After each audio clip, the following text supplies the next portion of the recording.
Magandang umaga mga kabay. So meron pa akong approved repair dito mga kabay. Job number nito ay 39425. 39425 yung job order nito mga kabay. Bali ang model pala nito mga kabay, DWE 1622. Magnetic drill non-DeWalt. So ito mga kabay, ang sira nito ay magnet tsaka yung switch. Ayan. Yung switch naman niya mga kabay, hindi naman talaga siya sira kasi nag-on pa rin naman. Ang problema lang, yung pinaka seal niya, yung plastic sa ibabaw, napunit na po. Wala pong mabibili nun dahil buo sa switch. Kaya, isang buong switch na yung papalitan ko. Ayan. Tapos ito naman yung magnet na ikakabit natin. Ayan. Mabigat mga kabay. Ayan. So ayan, papakita ko sa inyo mga kabay, i-on ko. Ayan, may power siya. Pero pag pinindot mo na, hindi na siya gumagana, nag-o-overload lang. Ayan o, overload. Ibig sabihin pag umilaw to, naka-overload po siya. Tapos di na siya umiikot. Ayan. Tapos dapat meron tong magnet mga kabay pag dinikitan mo ng bakal, pero ito wala o. Ayan. So kaya ko po siya pinalitan ng magnet tsaka switch. So tara mga kabay, samahan nyo ko, kakabit natin. So yan mga kabay, nahugot ko na po yung switch niya. Pero hanggang dyan lang yan. So isa-isahin na lang natin ang kabit mga kabay para hindi tayo malito. Ayan. Ayan, may nakalagay naman dito mga kabay. Yung dalawang puti, dito dalawa. Dalawang black, dito naman sa ilalim. Ayan, pero isa-isahin lang natin. Ayan. Para kung sakali magpalit kayo ng switch ito. Ayan. Bali pala tutulak mo lang yan, ito yung press, ito po mga kabay, ito yung lock nya. So doon sa loob dito, itutulak mo lang yung kulay puti na yan. Dalawa po yan mga kabila, para po makalas yung switch. So yan na po yun, nakalas ko na siya. Ayan. So sa pagkabit, isa-isahin lang natin. Ayan, hindi ka naman magkakamali dyan dahil isa-isahin mo lang sa pagkabit. Ayan, unahin natin yung puti na dalawa. Ayan.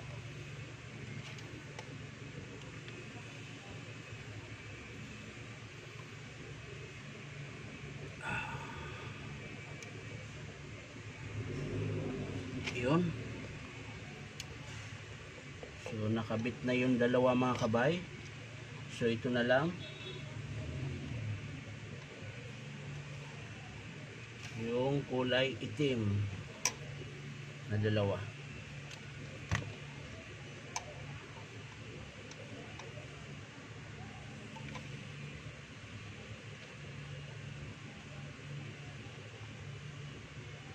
Yan. So yan mga kabay, nakabit na natin na maayos. So ito na yung luma. Yan. Tapos didiin mo lang yan pababa mga kabay. Ayan. Mapapansin nyo. Ayan. So yan po yun. Yan yung forma nya. Didiin mo lang siya pababa. Yan. Matigas. Yun. So pasok na siya mga kabay. Silipin lang natin dito kung baka nakalas.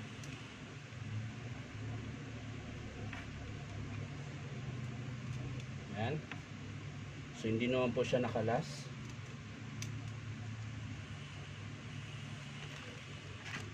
So okay na yung switch mga kabay. Ayan.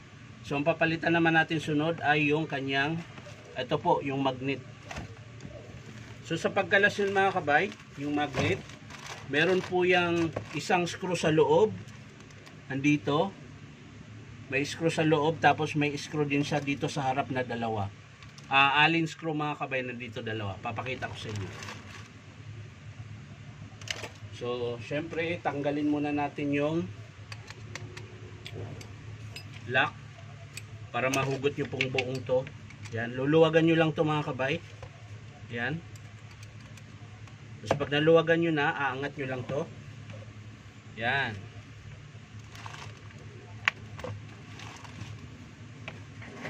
Tapos syempre kakalasin nyo po ito. Ito. Kasi tingnan natin, baka hindi hindi na pwede, hindi na mga kabay. Huwag mo nang kalasin yan. Nakita nyo po yung dalawang allen screw. Ayan po. Ayan yung dalawang yan. Yan po yung kakalasin mo. Ayan.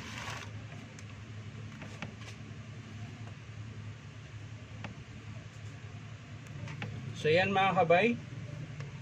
Inuna kong tanggal yung nandun sa loob dahil mahirap. So ito na po yung sa labas. Ayan yung dalawang screw. Ayan po. Para po matanggal yung magnet. So medyo may kahirapan lang po ito mga kabay. Medyo mahirap lang magkalas dahil nasa loob. So ganun po talaga mga kabay. Ayan. Yung isang screw mga kabay nandun sa loob. Medyo mahirap ikabit. Ayan. Napapansin nyo. Ayan na. Nakalas ko na po. Ayan. Yan po yung itsura niya. At syempre, tatanggalin natin yung screw. Yung terminal. Terminal lang ng magnet mga kabay. Ito yung dalawang red tsaka black. Yung black, yun yung mauna sa loob. Huli yung red. Ayan. So tatandaan sa mga kabay ha. Red yung mauna, black yung huli. Ayan. So ayan, kakalasin na natin. Ayan. So madali lang naman po ikabit yung magnet nya. Dahil ayan, 4 na wire lang. Yung dalawang wire, iso-short mo lang yan. Katulad nito. Ayan po, ito yung bagong magnet. So ayan, mapapansin nyo. 4 na wire siya mga kabay. Ayan. Pero, yung black tsaka red, ayan, iso-short mo lang yan pag kinabit mo. Ayan, ito twist mo yan ganyan. Ayan. Ganun lang po. Ito, kunin natin tong sa kabila niya. Yan. So, ganun lang gagawin natin mga kabayan. Iikutin lang po natin yan. Yan. Para mag-lock siya mga kabay. Yan. So, okay na yan mga kabay. So, yan na po yung pangkabit natin. Yung dalawa. Yan, naka-short po yan. So, ito yung kaya ko siya pinalitan mga kabay, kung mapapansin nyo. Ayan. Angat na po yung kabilang winding niya. Ito lubog na lubog pa. Oh. Tsaka, kung iti-tester mo siya mga kabay, ayan, wala na po siya talagang contact. Ayan. Iti-testerin natin to. Tsaka ito. Ayan, wala po, hindi siya nagalaw. Tingnan nyo po yung bago mga kabay, iti-tester natin. Ayan o, pumapalo yung bago. Ayan. Ito wala na siya talaga. At ulitin pa natin. Ayan, wala. So ngayon mga kabay, sa pagkabit, ayan, ang mahirap lang dito ikabit yung tornilyo na sa loob. So ayan, tutusok nyo lang yan dito sa may butas. Ingatan nyo na wag maipit mga kabay yung wire. Ayan. Tapos patayo mo siyang ganyan. Ayan. At tapos syempre higpitan nyo yung screw na nandun. Yan, iangat mo siya konting ganyan para makita nyo po kung papasok yung kanyang alin.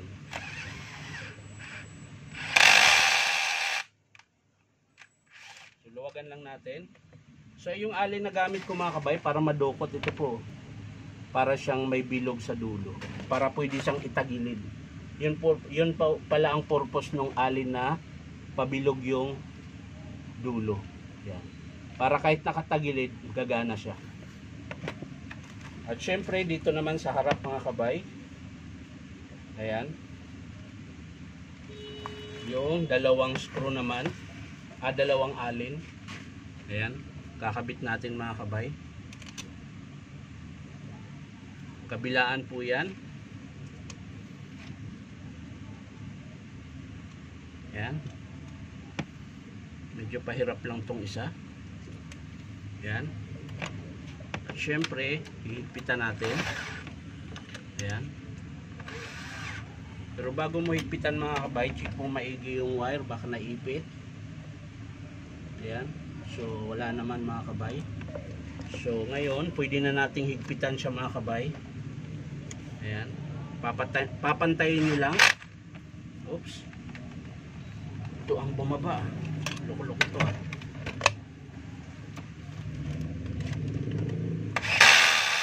Ayan.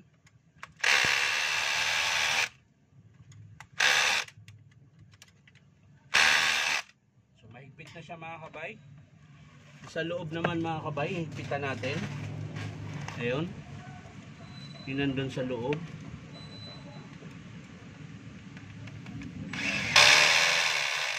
Ayan. Pero para sigurado tayo mga kabay, gagamitan natin ng manual, mano-mano. Yun, mahigpit na siya mga kabay. Dito din sa harap, ganun din gagawin mo. Ayan.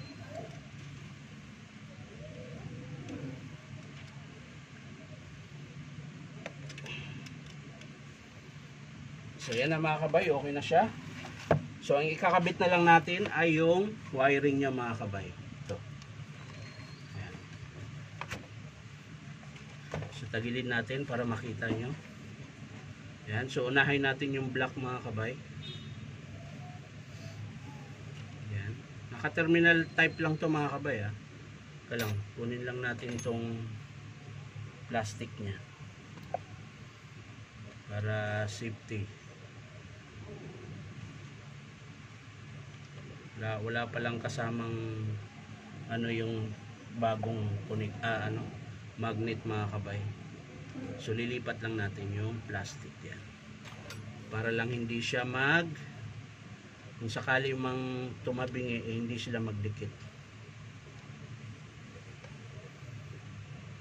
So yan na mga kabay, papasok na natin yung terminal. Mahirap na kaganyan mga kabay, so ganun ko na lang.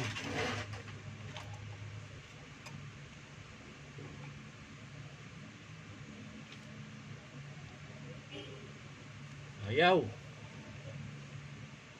Yan, dapat dito siya papasok sa taas.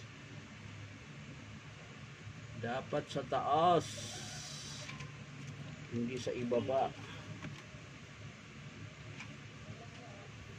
Hirap naman ito. Umiikot lang siya mga kabay.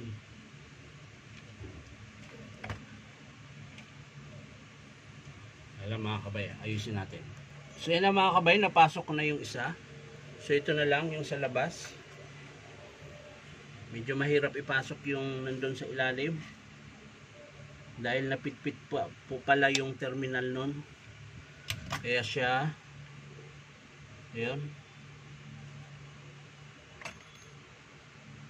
Yun. So okay na yung dalawa mga kabay, pumasok na. Yan. So sisiguraduhin lang natin to na hindi siya matanggal mga kabay. Yan. Tapos ikot lang natin dyan. So okay na, mahigpit na po yung sa magnet mga kabay. So ibabalik na natin tong armature. Ayan po. Sinusuksok lang po yan dyan. Ayan, ginaganon lang po yan.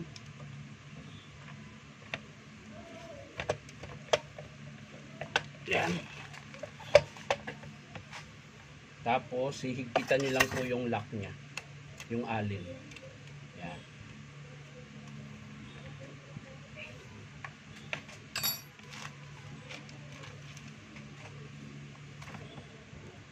So pwede na nating i-testing to mga kabay.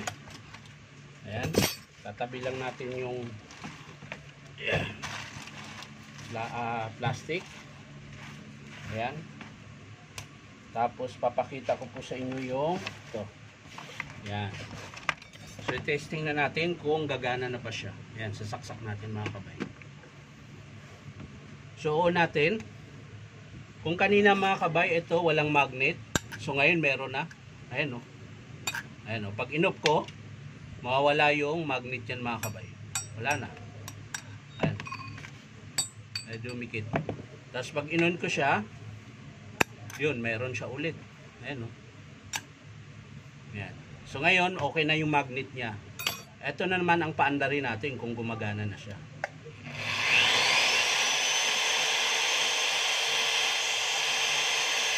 So kung mapapansin nyo mga kabay, kanina, pag inon mo, pag switch mo to, nag-overload siya, nakapula. So ngayon, pag inon mo, wala na po. Ayan.